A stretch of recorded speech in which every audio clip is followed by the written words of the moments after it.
Part 2. The Night of the Heist. A perfectly executed plan that feels too good to be true. The night was thick with anticipation. The city below was asleep, unaware of the storm that was about to unfold above them. Evan stood at the helm, a mastermind whose plans had been set into motion with precise execution. The streets were empty as his team gathered in their designated positions, ready to put their skills to the test. Sophie was the first to make her move.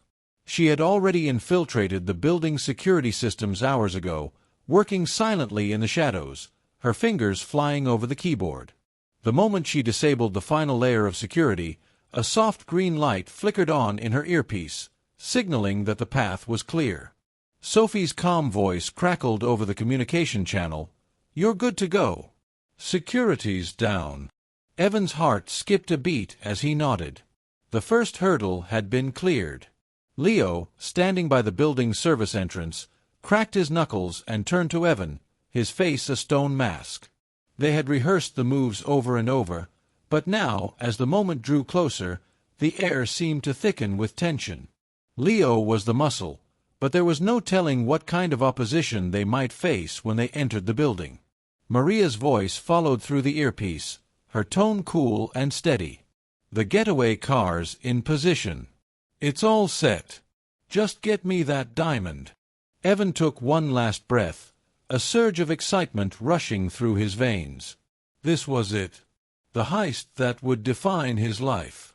The feeling of control, of being in the driver's seat for once, was intoxicating. He moved toward the front of the building, blending into the shadows as he approached the side door. Leo was already inside, his broad shoulders slipping through the narrow opening, keeping an eye out for any possible interference. Sophie had cleared the cameras, and the building was completely blind to their presence. They were in. With every step, Evan felt the adrenaline rise. The vault lay ahead. Only a few more corridors stood between them and their prize. The walls seemed to close in as the team moved swiftly through the hallways, their footsteps muffled against the marble floors. Evan's mind raced with calculations, anticipating every possible move that could go wrong. But right now, nothing felt wrong. Everything was perfect. They reached the vault, and Sophie moved to the control panel. In the quiet of the corridor, the faint hum of machinery was the only sound that broke the silence. As she worked her magic, Leo stood guard, his eyes scanning the hallway with a predator's vigilance. Evan could feel the energy shifting in the air, the heist unfolding exactly as planned. Sophie's voice echoed in Evan's earpiece. "We're in. It's opening." The moment they'd all been waiting for had arrived. The thick steel doors of the vault began to creak open with a groan of protest, revealing the gleaming treasure within. There it was, the diamond, larger than any of them had imagined, resting in a velvet-lined case. It sparkled under the soft glow of the overhead lights, taunting them with its allure. For a moment, time stood still.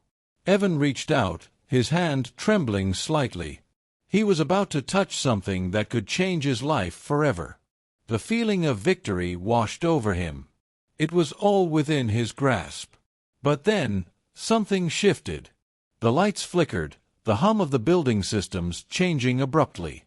Evan's gut twisted, the instinctive feeling of dread creeping up his spine. He tried to shake it off. There was no reason to worry. Everything had gone according to plan, and the exit was secured. But his mind began to race. And then, a sound, the unmistakable wail of sirens. It was faint at first, barely perceptible over the rush of his heartbeat, but it grew louder, more insistent. Panic set in as the echo of the sirens reverberated through the building. Sophie's voice came through the earpiece, strained and urgent. The security system just reset. The building's on lockdown. A cold sweat broke out across Evan's forehead. This wasn't part of the plan. "What's happening?" he demanded, his voice tight. Sophie's voice faltered. "I can't get through. The security's back online." Before Evan could react, the building's intercom blared to life. The voice was calm, But the message was clear: this is the security team. You are surrounded. Surrender immediately. Evan's pulse raced. This wasn't a coincidence. The heist was over before it had even begun. He turned toward Leo, whose face was already hard with resolve. "We've got to get out now," Evan said, his voice clipped. But as they turned toward the exit, a figure emerged from the shadows: Maria. She wasn't alone. Standing beside her, a squad of armed officers appeared, weapons drawn. For a brief, surreal moment, everything slowed. Evan's heart sank, the cold realization hitting him like a punch to the gut. Maria. His trusted driver. His ally. She had betrayed him. Her eyes met his, cold and calculating, and a slow, almost imperceptible smile tugged at the corner of her lips. She had been working with the police all along. The perfect heist. The perfect betrayal. Time seemed to freeze as Evan stood frozen in front of Maria. The sound of the sirens, once distant, now roared in his ears like a freight train bearing down on him. Every muscle in his body tensed, and his mind scrambled to process what had just unfolded. Maria, his closest ally, the one person he had trusted implicitly, was now standing on the wrong side of the law. Her expression was unreadable as she looked at him, but there was no mistaking the coldness in her eyes. "Did you really think it would be that easy?" she asked softly, almost pityingly. Evan's mind raced, his pulse pounding in his ears. This couldn't be happening. Maria, the woman who had driven them through countless heists, who had been the linchpin of every plan, had set him up. But why?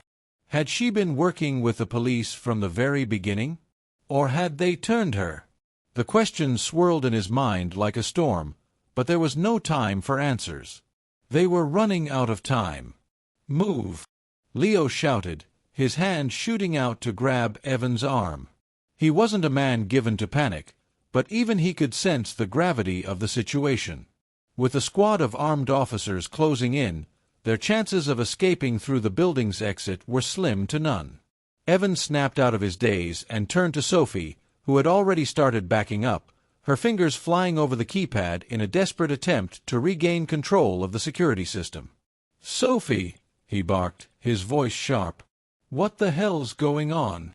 Sophie's voice crackled through his earpiece, frantic but calm. "I've been locked out. The system's gone rogue. It's not me." She paused for a beat, then added, "They knew we were coming. It's a trap. You need to get out now." A cold shiver ran down Evan's spine. Sophie was always in control, always a step ahead. If she said this was a trap, it was no longer a heist, it was a nightmare. He felt his breath catch in his throat. How had they known? And who had set them up? The sound of footsteps grew louder, accompanied by the metallic clank of heavy boots on the marble floor. The officers were closing in. There was no time left to think. "We need to move now," Leo growled, grabbing Evan by the shoulder and pulling him toward the back exit. "Where's Maria?" Evan demanded, his eyes darting around. The realization hit him: she wasn't just standing there. She was leading the officers directly toward them. She had already betrayed them, and now she was making sure they wouldn't escape. "I don't trust her anymore," Leo spat, his face hardening. "We'll take care of this. You just focus on getting us out of here." Evan nodded, a strange sense of betrayal flooding him as he sprinted toward the back door. The whole plan, everything he had worked for, was collapsing in an instant. The back exit was their only chance. It led to a service stairwell that wound its way down to a series of tunnels beneath the building. Tunnels that would eventually lead to the underground parking garage where Maria's getaway car was supposed to be waiting. But as they reached the door, the unmistakable sound of gunshots rang out. The officers had opened fire. The hallway behind them was now a battlefield, the flash of gunfire lighting up the dim corridor. Evan's heart raced. He had to make it out of here, alive. He could hear the menacing steps of the officers getting closer, and the thought of being caught in this labyrinth of chaos filled him with dread. It wasn't just about the diamond anymore, it was about survival. "Go, go, go!" Leo shouted, pulling Evan forward with fierce determination. They raced down the stairs, their footsteps echoing against the cold stone walls. Evan's mind was whirling. There was no way they could outrun the police if they kept this up. They needed to think, to regroup, but how? Suddenly, a shrill scream echoed up the stairwell. Evan froze. The voice was unmistakable. "Sophie!" "Shit!" Leo cursed, already turning back. "We can't leave her." Evan knew Leo was right, but his instincts screamed that they needed to get out. Every second spent searching for Sophie was another second they were closer to being cornered. But there was no question. Sophie was part of the team, and without her, they stood no chance. Evan made the snap decision. "Let's go!" he shouted, taking off toward the direction of the scream. They burst into the hallway, rounding a corner just in time to see Sophie, pinned to the floor by two officers, struggling to reach her weapon. Without hesitation, Leo lunged, knocking one officer aside and sending the other sprawling to the ground. Sophie scrambled to her feet, pulling a knife from her belt. Her face was wild, her eyes locked on the officers, but her hands shook as she caught her breath. "We need to move now," Evan yelled. The gunfire had stopped, but the sound of the approaching officers was unmistakable. There was no time to waste. They needed to get to the garage, and fast. Sophie, looking at Evan with a wild intensity, nodded, pushing herself up and joining them as they raced down the hall toward the exit. The night had turned into a nightmare, but Evan knew one thing: there was no going back now. Every step felt heavier. As they pushed through the back door, the cool night air hit them like a wave. The car was waiting, just as promised, but there was no sign of Maria. "Where's the car?" Evan muttered, his gaze darting around the parking lot. "She's gone," Sophie said grimly, her voice tight with exhaustion. "She set us up, remember?" The silence that followed was thick, each of them processing the same bitter truth.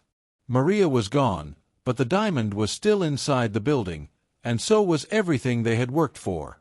Their lives, their freedom, everything was on the line. As the sirens wailed in the distance, Evan knew the game had changed. Now, it wasn't just about getting out. It was about redemption. And he wasn't about to let Maria get away with this.